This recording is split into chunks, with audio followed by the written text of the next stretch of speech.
Oh, hi boss, how's it going? Yeah, it's going really well. Channel's getting great reviews. You what? Say again? You want me to review what? Nah, what about that cool craft beer we discussed yesterday? Nah, I'm not doing that. No, I'm not doing it. I don't care if it gets me hundreds of new subscribers, it's rank. No, I'm doing the craft beer. What do you mean sack me? Sack me, it's my channel. Hello? Hello? Oh, it's gone.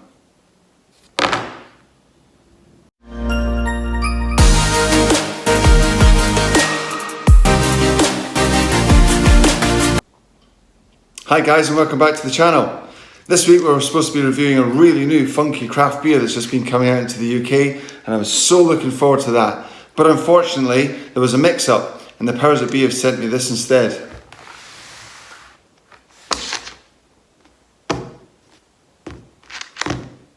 What even is it? And why is it so blue? So Scotland's famous for inventing a number of things that we use every day.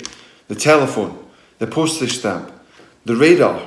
They've invented golf, they invented whiskey, they invented iron brew, and they've even deep fried every single food type known to man. In 1974, they invented this thing. Well, it wasn't this thing, but it was the alcoholic version of this thing, the Tennents lager. If you live outside Scotland, there's a very high chance you haven't heard of Tennents. But if you live in Scotland or if you've ever been there on holiday, you will definitely know it is absolutely everywhere. It's the alcoholic drink, the equivalent, I would say, of iron brew. It is the market-leading drink in Scotland, with 60% of the beer sales in Scotland on an average year. The brand is huge. You probably heard of Tea in the Park. That's this lot. They sponsor the football, the Edinburgh Fringe, the snooker, and at one point they even sponsored my beloved national team. Tennents is iconic, but is it any good? So Tennents is synonymous for its plain yellow tin with the iconic red tea. It's a pale ale with 4% alcohol content. There are 14 variants in the family, with alcohol contents ranging from the 2% Sweetheart Stout to the Tennents Extra with a whopping 9.3%. Not content with their 60% market share, now its new addition to the family is the Zero. What does it look like? Let's have a quick look. So the only choice I had when ordering these outside of Scotland was the 440ml can. They also offer a 330ml bottle, which I made the mistake. I had the pleasure of ordering in a recent trip home to Scotland. At first glance, the tin is very blue. Very, very blue. There's no hiding that this is a zero alcohol beer here then. It's still got the iconic tea, which is synonymous for the brand and will forever, I'm sure, stay with the brand. For some reason, they've added on some stripes on the side. It's not going to go down my throat any faster by putting that on there, but good on them for trying to add an addition. If they had made this a striped yellow and blue, keep some of the old brand, this looks cheap. It looks tacky. It looks like something I've paid 50 pence from a corner shop from. All right?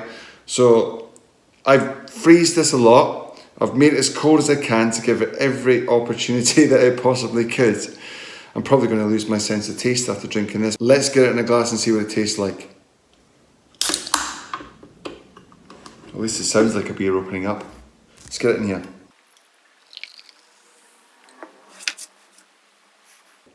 So in the glass it's a lot darker than other pale ales I've reviewed, like the Heineken or the Stella Zeros. It's very, very carbonated. There are a lot of bubbles going on in that drink. But it looks okay. It doesn't look that bad. To the untrained eye, to someone who's never had a Tennents, you might pick this up if somebody give it to you in some random cheap house party and go, you know what? This actually looks like a beer that I might enjoy. So here we are, the moment of truth. I'll be honest, I can't really remember the last time I drank an alcoholic version of Tennents, so I can only judge this on its own merits. Slange.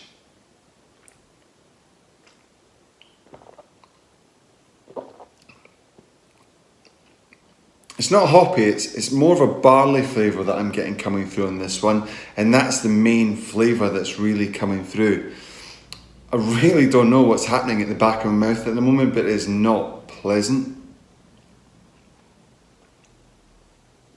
Oh, why did I do that? No. It's still there. I mean, it's, yeah, that my tongue feels minging. It's pretty clean, but you know, that taste is just not going away. I'm going to have to go and have some water, I think, with this one. I'm going to have to score this. You know, it's not getting any more than a 4, and it's getting a strong 4 because it's Scottish, and I'm Scottish, and I've got the Scotland football top on, and therefore it's a solid 4.